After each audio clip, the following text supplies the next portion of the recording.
안녕하세요. 반갑습니다. 동아입니다. 이번 시간에는 이제 양인격하고 걸록, 겁제격에 대해서 알아보도록 하겠습니다. 음, 양인격이다라고 하면은, 그러니까 양인의 의미가 이제 칼과 관련되어 있는 그런 의미가 있죠. 그러니까 양인의 이제 기질이 강하기 때문에, 그러니까 보통 이제 양인이다라고 하면은, 음, 월지가, 그러니까 왕에 해당이 되죠. 그죠?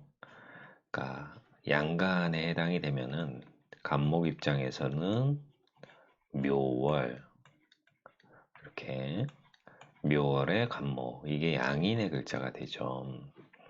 그러니까 겁재인데 일반적인 그런 다른 지지에 있는 이렇게 묘, 뭐 일지에 있는 묘, 연내에 있는 묘 이런 다른 이제 지지에 있는 묘보다 월지에 있을 때 특히 이 양인의 기질이 강하게 나타나는 거죠. 그죠? 월지의 힘을 받고 내가 있다 보니까.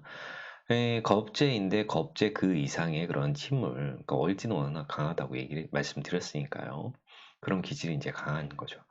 그러니까 월지의 힘을 받는데, 이런 월지가 부모 형제궁인데, 그 부모 형제궁에 내가 기운을 강하게 받고 태어나다 보니까 좀 일찍 자수성가할 수 있는 그런 개연성이 높고, 어, 부모의 조력으로부터 이제 빨리 독립할 수 있는 그런 개연성이 높죠.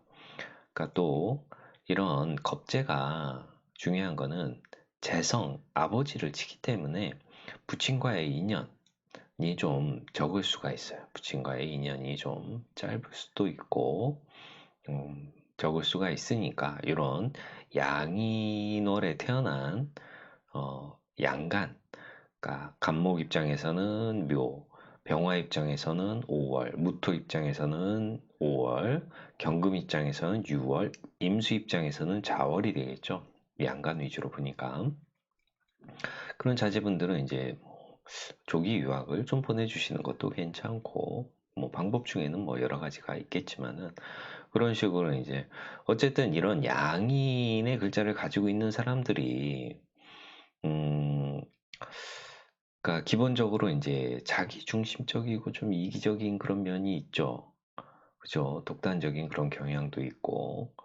그러니까 제복이 되면은 그런 것들이 이제 다 없어지고 더 이제 멋있어지는데, 그렇게 이제 제복이 안 됐을 때에는 좀 뭐 투기 성향도 있고 질투심도 강하고 남의 것을 이렇게 빼앗고 싶어 하는 그런 성향이 강하죠. 이제 겁재인데 겁재가 더 강하게 작동을 하니까 남의 것을 이제 뺏고 싶다. 그게 이제 투기적인 성향으로 나타나기도 하고, 남자들 같은 경우는 이제 성욕이 강하게 나타날 수 있는 그런 부분이 있어요. 그러니까 이런 강한 성욕이 나타나는데, 이거는 이제 배우자한테만 이제 작용을 하는 게 아니라, 어, 그러니까 남의 것을 뺏고 싶다고 얘기 드렸듯이, 그러니까 남의 재물을 갖고 내 것으로 하고 싶어 하는 그런 부분이 있기 때문에, 뭐, 그런 거에 이제, 뭐, 유부녀, 그러니까 남편이 있는 여자도 서슴지 않고 관심을 보여주고 뭐 이러는 거죠. 그러니까 그런 임자 있는 사람 배우자한테도 이제 관심을 갖고 할 수 있는 그런 개연성이 좀 높죠. 이런 이제 양인을 가지고 있는 사람들은 이제 좀 여자는 좀 선머슴이라고 이제 말씀드릴 수 있죠. 근데 약간 이제 뭐 기본적으로 이제 체력이나 이런 것들이 강해요. 체력도 강하고 자신감도 좀 있죠. 남자는 자신감. 뭐 이런 그런 표현이 있지만은 어쨌든 추진력이랑 승부욕이 무척 강해요. 양인이 있는 사람들이. 그러니까 다른 사람, 그러니까 좀 그런 거죠. 이제 어쨌든 내가 이제 강하다라는 걸 이제 기본적으로 이제 베이스로 깔고 가는 거예요. 남들보다 강하다. 근데 이게 이제 좀 잘 제복이 돼야 그, 그 쓰임새가 좀 높아지는 거죠. 그러니까 여자는 이제 좀 무늬만 여자, 좀 남자 같은 그런 성격은 남자가 되는 거죠. 그죠? 양인을 가지고 있는 여자들이. 그러니까 남자에게 크게 또 의지하지 않아요. 본인이 강하다라고 생각을 하기 때문에 본인이 이제 자수성가하는 거죠. 남자의 그냥 그늘 밑에서 한평생을 살아가지는 않습니다. 이런 양인은 이제 칼이기 때문에 양인을 이제 형충하는 운에 우리가 보통 수술수가 있다고 얘기를 하죠. 그래서 이런 양인이 좀 제복이 안 되면은 칼과 관련돼 있는 그런 일들이 많이 사고나 사건 이런 것들이 좀 생기게 되고 직업성으로도 칼을 쓰는 그런 직업을 가질 수가 있죠. 그래서 뭐 기타 등등 뭐 있겠죠. 그죠?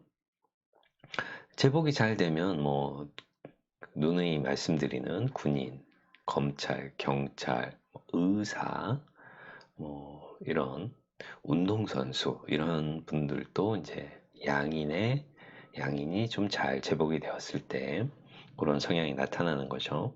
그러니까 그런 부분에서 그런 자리에서 이제 두각을 나타내게 되는 거죠. 그래서 이제 그러니까 양인은 이제 내가 강하기 때문에, 그러니까 양인이 있는데 이런 양인이 보면은 이런 이제 양인격의 관과 또는 살인 거죠. 그죠? 정관하고 편관이 있는데 양인격에 이제 정관이 있으면 정관을 그러니까 보호해 줘야죠. 재성으로 정관을 보호하고 인성으로 재성이 없으면 인성으로 정관을 보호하고 어쨌든 편관 그러니까 편관도 쓰는 거죠. 당연히 편관. 왜냐면은 그러니까 양인격의 정관보다는 편관이 한 급수 좀 높다라고 봐야 되는 거예요.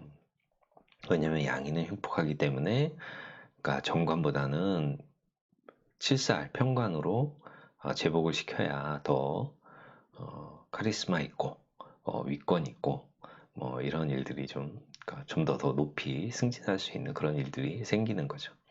그래서 이런 편관도 재성으로 편관을 보호하고 또는 재성이 없으면 인성으로 편관을 보호해줘야 되는데 재성으로 관사를 보호해주는데 식상이 있으면은 또 이건 또 아닌 거예요. 안 된다. 인성으로 관상을 보호하는데 재성이 있으면 또 안 된다. 이런 부분이 있는 거죠. 운에서 와도 좀 안 좋다라고 보시면 돼요. 자, 그럼 양인격에 이런 관살이 있으면은 제일 첫 번째로 좋고 관살이 없다라고 하면 이제 재성이라도 봐야 되는데 재성을 보았을 때 식상 유무를 봐야죠. 식상이 있으면은 더 좋다. 이럴 때 또 관살이 있으면 또 안 된다. 그러니까 좀 피곤하죠. 여러 가지 조건이 맞아야 되니까. 또 재성을 보호해 주는 게 이제 관살이잖아요. 그래서 재성이 있는데 관살이 있으면은 이것도 성격이 되는 거고. 그렇죠? 이렇게 보시면 되고. 세 번째로는 이제 식상이 있죠. 식상이 있는데 식상만 강해도 성격인데 그러니까 양인격에 잠깐만요. 말씀드려야 그러니까 요거는 이제 양인투관, 양인투살 뭐 이렇게 말씀드릴 수 있는 거죠. 그죠? 양인의 관을 투했다, 양인의 살을 투했다. 양인투관, 양인투살이라고. 그러니까 양인의 투식, 또 양인투상이라고도 이제 말씀을 드릴 수 있죠. 간단하게 그런 식으로 갖다 붙이면 됩니다. 자, 식상만 강해된다. 그러니까 보통 이제 목화통명이나 금백수청이 이제 되는 거죠. 이런 식상이 강할 때는 관살 혼잡되는 부분도 상관이 없어요. 중살이다라고 하면은 편관이 하나 이상일 때에 해당이 되는 거죠. 이렇게 이제 양인의 식상을 쓰는데도 이런 관살이나 이제 편관이 중중해도 내가 능히 감당을 할 수 있기 때문에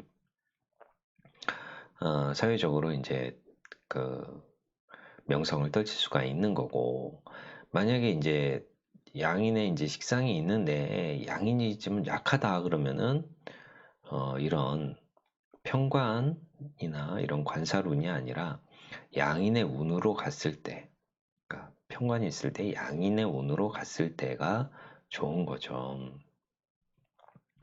내가 강하다는 전제 하에서 양인의 식상을 쓸 때 이런 관살원잡이나 이런 것도 능히 감당이 되는데, 만약에 내가 양인인데도 약하면 양인의 운이 좋다라고 말씀드리겠습니다. 자, 양인이 있는데 뭐 인성을 쓴다. 그러니까 양인의 인성을 쓴다라고 하면은 내가 무척 강하겠죠. 월지의 힘도 받았는데 거기에다가 또 인성까지 있으니까. 이럴 경우에도 역시 강한 나를 이렇게 좋게 만들어주는, 나에게 충고를 해주는 이제 관살이 있으면 되는 거고, 관살이 있어야 되죠. 근데 이제 인성 양인도 강하고 인성도 뭐 많으면은 이제 관살이 있어도 관설이다라고 이제 말씀드렸잖아요. 아무리 이제 그러니까 충고나 조언을 해줘도 저 사람이 이제 그런 충고나 조언을 받아들이지 않는 거죠. 왜냐면은 내 인성이나 내 고집이 강하기 때문에 아무리 좋은 충고나 이런 것도 본인한테는 좀 와닿지가 않는 거예요. 와닿지가 않는다. 느낌이 없는 거죠. 그래서 이제 걸록 겁재격도 뭐 성격이다. 왜냐면 인성을 이제 받아주니까 걸록 겁재격도 성격이 되는 거고. 자, 재성, 인성일 때 재성은 인성이 너무 많으면 재성을 쓴다. 왜냐면은 요 제격페인은 또 다른 거죠. 재성이 강할 때 인성을 쓰는 게 제격페인이고, 인성이 많을 때 재성을 쓰는 거는 제파인이 되는 거고, 그죠? 많죠. 인성이 있는데 양인의 인성을 쓰는데 상관없는 거죠. 어쨌든 인성과 양인이 같이 있으면은 내가 신강할 개연성이 많이 있으니까 식재관운이 좋다라고 보시면 되는 거예요. 간단하게 그렇게 단순하게 좀 생각하셔야 돼요. 너무 복잡할 수가 있어요. 합격이 되는 경우가 있어요. 합격이 되는 경우 양인격에는 이제 평관, 양인격에 이제 평관이 살아나야 되잖아요. 왜냐면 양인이 강하니까 양인을 감당해주고 제어해주는 게 평관인데, 이 평관이 합살당하든가 평관이 제살당할 경우에는 합격이라고 해요. 그래서 이런 식으로 간목이 묘월에 을목을 투관했죠. 근데 이 을목이 평관을 합해가면은 이런 양인격에서는 이런 구조는 합격이다라고 말씀드리는 거죠. 힘드시니까 헷갈리실 수 있죠. 그러니까 양인격에서만 그런 거예요. 기본적으로 양인격이 아니면은 무조건 평관은 제복되어져야 된다라고 머릿속에 딱 넣어두시면은 좋으실 것 같습니다. 잠시만요. 그래서 이제 성격적인 부분까지 좀 더 보면은 양인의 성격은 아까 이제 간략적으로 말씀드렸듯이 청간에 이제 투간이든 투출한 오행에 따라서, 그러니까 투간 투출의 이제 개념도 조금 있죠. 그러니까 투출한다라고 하면은, 그러니까 투간한다라고 하면은 지장간에 있는 그런 오행이 천간에 떴을 때 투간한다라고 하고, 투출한다라고 하면은 지장간에 있는 오행이 아니지만은, 그러니까 만약에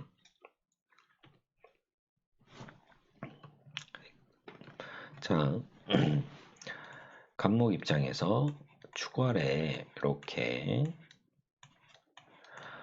이렇게 신금이 투간하면은 요거는 축중에 있는 개신기라는 그런 지장간이 있잖아요. 그죠? 기토가 있기 때문에, 신금이 있기 때문에 축중에 있는 신금이 천간으로 뜨면은 투과냈다 말씀드리는 거고요. 이런 구조가 아니고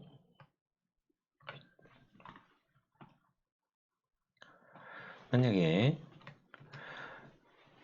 여기에 이제 이렇게 경금이 이렇게 떴다라고 하면은 추월해서 떴지만은 신금이 아니라 경금이 떴기 때문에 이거는 투출이라고 해요. 투출. 투관하고 투출해. 그런 미묘한 좀 차이가 있죠. 투관했다, 투출했다. 저도 그냥 막 쓸 때에는 그냥 아마 투관, 투출 막 다 이렇게 쓰긴 하는데 어쨌든 정확하게 이제 구분 지어서 말씀드리면 투관하고 투출의 차이는 이런 부분이 있다. 지장간에서 지장간에서 이제 보여졌을 때, 정간으로 올라갔을 때가 투간, 지장간의 그런 기운이 이렇게 올라갔을 때, 경금으로 올라갔을 때, 축중에 있는 경금이 올라갔을 때에는, 축중에 있는 그런 기운을, 신금의 기운을 받아서 경금이 올라갔을 때에는 투출했다라는 그런 표현을 쓰는 거죠. 그래서 직업은 천간에 투출, 투관한 오행에 따라서 이제 달라지는 거죠. 강직, 자숙성과 뭐 독립심 뭐 이런 것들이 있죠. 재화가 되면 위권, 카리스마, 리더의 기질이 있고 재화가 안 되면 잔인하고 흉폭해서 뭐 이렇게 배우자를 많이 극하는 그런 부분이 있죠. 그러니까 양이 있는 분들이 그렇죠. 근데 이제 성격이 되면은 참 좋은데 성격이 안 됐을 때 좀 문제가 생깁니다. 직업적인 부분은 이제 인성이 만약에 아까 이제 투관, 투출 뭐 이렇게 말씀드렸잖아요. 인성이 투관하면은 이제 인성적인 부분, 교육이나 학문, 기획, 업무, 예술 이런 쪽으로 이제 직업성을 갖게 되는 거고, 재성이 이제 투관했다라고 하면 사업적인 부분이 강해지는 거고, 관살이 강하게 이제 관살이 투관이 돼 있다, 관살이 올라왔다라고 하면은 무관이나 뭐 이런 의사 쪽으로 가게 되는 그런 개연성이 높아집니다. 자, 이렇게 어디 보자. 시간이 잠깐만요. 벌써 18분이나 됐네. 자, 일단 이렇게 좀 짧게 하고요. 다음 시간에 이어서 걸로 겁제껴 이거 마저 알아보고 사례도 계속 쭉 알아보도록 하겠습니다. 자, 시청해 주셔서 고맙습니다. 행복한 하루 되세요. 안녕.